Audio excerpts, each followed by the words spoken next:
स्वागत है story universe में। अपनी अपनी सीमा, जसवंत सिंह वृद्धि। पंजाबी कहानी। बाहर का गेट खोलकर फूलों और लताओं के पास से होता हुआ जब मैं आंगन में पहुंचता हूं, दरश्शी का गुलाबी चेहरा मधुर मुस्कान के साथ मेरा स्वागत करता है। इस वक्त या तो वह घर की सफाई करने में लगी होती है या सीने पिरोने के काम में। लगता है जैसे काम के बिना उसका जीवन सार्थक न हो सकता हो। वह कोई भी काम कर रही हो, मुझे देखते ही उसे सभी काम भूल जाते हैं, जैसे वह सुबह से मेरा ही इंतजार कर रही हो। जिंदगी का हर पल मेरे ऊपर न्योछावार करने के लिए वह तैयार हो जाती है। उस वक्त जब वह अपने प्यार परिपूर्ण पोरों से मेरी देह को स्पर्श करती है और मेरे कपड़ों को खूंटियों पर लटका देती है, उस वक्त ऐसा प्रतीत होता है जैसे सारे दिन की यातनाओं की पीड़ा के विष को शिव रूप धारण कर स्वयं ही पी जाना चाहती हो। उस वक्त मैं एक अलौकिक मस्ती के आलम में होता हूँ। मुझे लगता है जैसे मैं सत्यखंड में विचर रहा हूँ। सत्यखंड में रहने वाले लोग क्या मेरे से ज्यादा सुखी होंगे? यह एक ऐसा स्वर्ग है जहां मैं इंद्र हूं और दरश्शी मेरी अलका। मुस्कराते फूल और दरश्शी मेरी अलका। पर पिछले कुछ अरसे से दरश्शी मुझसे मेरा यह स्वर्ग छीन लेना चाहती है। शाम की चाय उधेड़बुन में ही खत्म हो जाती है।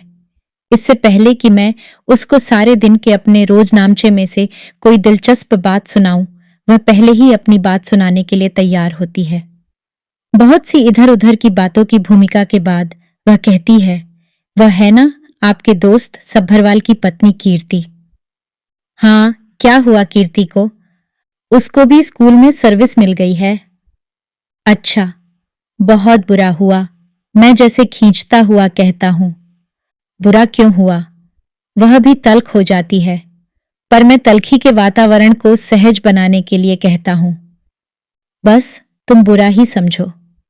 इस वक्त मैं बहुत कुछ कहना चाहता था, पर मुझे कुछ भी तो नहीं सूझता और मैं बेमतलब इधर उधर की लगाता हूं। देखो न मेरी दर्शी, औरतों का नौकरी करना बड़ा खतरनाक है। आज जितनी बुरी हालत नौकरी पेशा औरतों की है, वैसी और किसी की नहीं। कैसे? तुम देखती ही हो कि बसों में औरतों का कितना बुरा हाल होता है। अगर वर्षा के दिन हो तो कहर ही तो है। वर्षा क्या सारा वर्ष होती है? सारा वर्ष तो नहीं, पर सारा वर्ष कोई न कोई मुसीबत वर्षा के समान आती ही रहती है। और मेरी इन निरर्थक बातों के आगे उसे हथियार डालने पड़ते हैं। उसका चेहरा उतर जाता है और लगता है जैसे नयनों के खोरों में खारा पानी छलक रहा हो। इस वक्त लगता है जैसे उसकी नौकरी करने की आकांक्षा छटपटाकर आत्महत्या कर रही हो। क्या मैं इतना जालिम हूं? नहीं।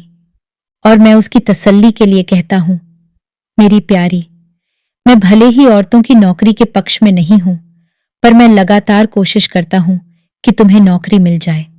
मैं जानता हूं कि तुम सारा दिन घर में अकेली बोर हो जाती हो। नौकरी करने से तुम्हारा व्यक्तित्व भी तो विकसित हो जाएगा, है ना? और मैं फिर कागजी फूलों को खिलने देता हूं। यानी इस वक्त मैं प्रेम दृष्टि से उसकी ओर देखता हूं और वह खुश हो जाती है। बेचारी औरत, जिस दिन से उसने एम्ब्रॉयडरी डिजाइनिंग की ट्रेनिंग ली है, बस नौकरी के सिवा और कुछ सोच ही नहीं रही। नौकरी करने की आकांक्षा उसकी नस नस में समा गई है। कई बार जब हम लान में बैठे होते हैं और घर के आगे से अचानक ही कोई प्रसन्न, खिलखिलाता और चहकता हुआ सुंदर जोड़ा निकल जाता है, तो दर्शी की दृष्टि उसी बिंदु पर केंद्रित हो जाती है। वह औरत अपने पति के कदम से कदम मिलाकर बड़े अभिमान से चल रही नजर आती है। उसका कद अपने पति से छोटा होते हुए भी वह अपने कद काठ में पति के समान लगती है। मेरे बोलने से पहले ही दरशी कहेगी, यह औरत जरूर नौकरी करती होगी। तुम्हें कैसे पता चला? जब तक औरत नौकरी नहीं करती, उसमें स्वाभिमान की भावना उभर ही नहीं सकती। और फिर वह दूर जा रहे उसी जोड़े की ओर देखती हुई नजर आती है। मैं कल्पना में ही अनुभव करता हूं जैसे वे दूर जाने वाले पति पत्नी मैं और दर्शी हों। फिर मैं कल्पना करता हूं कि यदि दर्शी को नौकरी मिल जाए तो उसमें कितना स्वाभिमान उभर आएगा, उस चाल में कितनी दृढ़ता आ जाएगी। शायद उसका व्यक्तित्व मेरे जीवन पर हावी ही हो जाए और मैं दब जाऊं।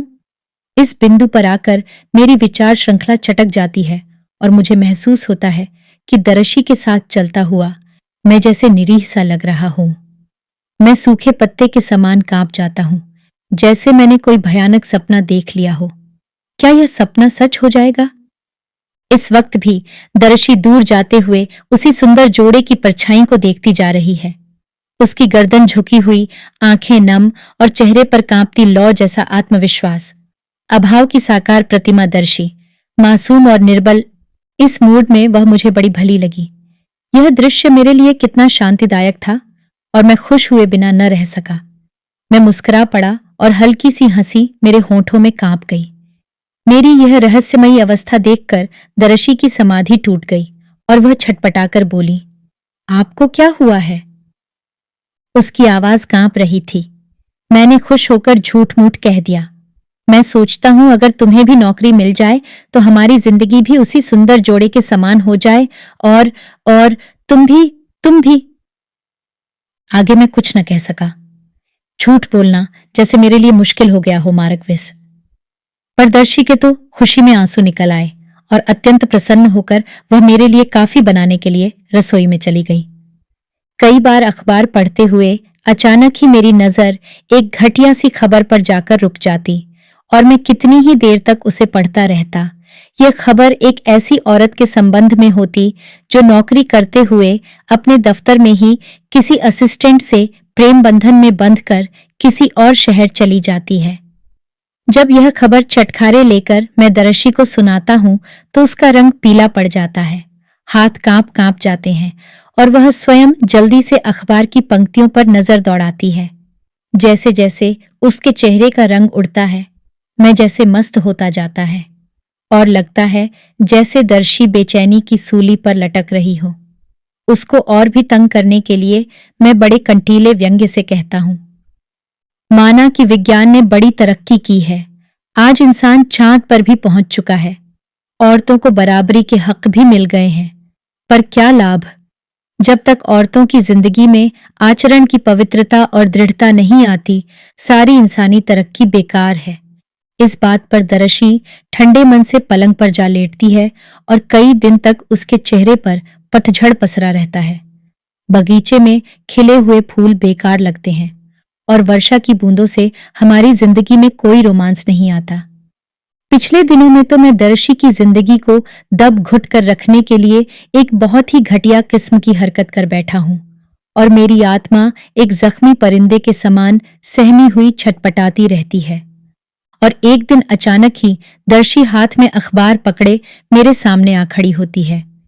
उसके चेहरे पर गंभीर शांति है, जैसे इस सागर में कोई हलचल मचने वाली हो। वह उस दिन वाली खबर का आखिरी कांड पढ़ने के लिए मुझे कहती है। पढ़कर मुझे पता चलता है कि उस दिन असिस्टेंट के साथ भाग जाने वाली वह औरत असल में कोई घरेलू स्त्री नहीं थी। वह तो कोई परित्यक्ता औरत थी जो अपनी कलंकित जिंदगी को सार्थक करना चाहती थी। मैं फड़फड़ाकर सांस लेने के लिए तड़पता हूं और दर्शी से नजरें चुराकर जल्दी से फूलों की ओर देखता हुआ कहता हूं, दर्शी, ये फूल मुझे बगीचे में लगे अच्छे लगते हैं। इनकी खुशबू को यहीं रहने दो दर्शी मेरी प्यारी, देखो ना। पर आगे मैं कुछ भी नहीं कह सकता, कुछ भी नहीं। दर्शी अभी तक मेरे सामने खड़ी है और मेरी दलीलों के सारे हथियार कुंद कर देना चाहती है। मैं मन ही मन सोचता हूं कि वह औरत स्वाधीन होकर जरूर एक दिन मेरे मुकाबले में खड़ी हो जाएगी, अपने आप को मुझसे उत्तम समझेगी। मैं फिर उससे नजरें बचा रहा हूं, पर वह हर बार मेरी नजरों को पकड़ लेती है। कल मैं एम्प्लॉयमेंट एक्सचेंज गई थी। तुम? मैं कांप गया। हाँ। उसकी आवाज ऊंची होते होते और ऊंची हो गई। डीलिंग क्लर्क ने बताया कि बहन जी आपको पिछले हफ्ते इंटरव्यू कार्ड भेजा था। सिर्फ एक ही कैंडिडेट था। क्या कोई इंटरव्यू कार्ड आया था?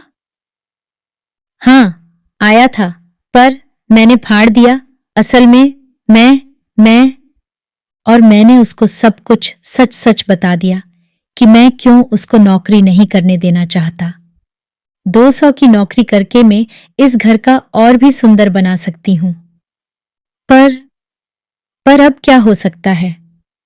छोड़ो ख्याल नौकरी का। नौकरी जिंदगी में बहुत बड़ी चीज नहीं है। मैं बहुत प्रसन्न था।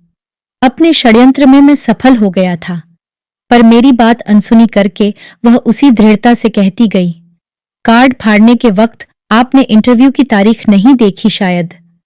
मुझे इंटरव्यू कार्ड और मिल गया था। आज मैं इंटरव्यू करके अपॉइंटमेंट लेटर ले आई हूं। आशा करते हैं कि यह कहानी आपको बहुत पसंद आई होगी। ऐसी और कहानियां सुनने के लिए जुड़े रहिए हमारे चैनल स्टोरी यूनिवर्स के साथ। धन्यवाद।